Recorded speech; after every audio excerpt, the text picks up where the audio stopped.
శివా దేహాల మూటల్లి రక్తాల పూతల్లి కన్న తల్లి కడుపు కోతలే నీకు వినబడుతలేదా నీకు కనబడుతలేదా వినబడుతలేదా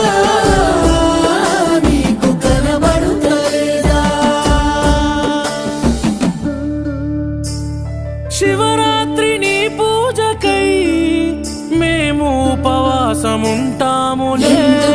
ఎందుకో యములాడ రాజన్నకే 10,000 దండాలు పెడతాములే భవభావ బంధాల బలహీన బతుకుల్ల కన్నీటితో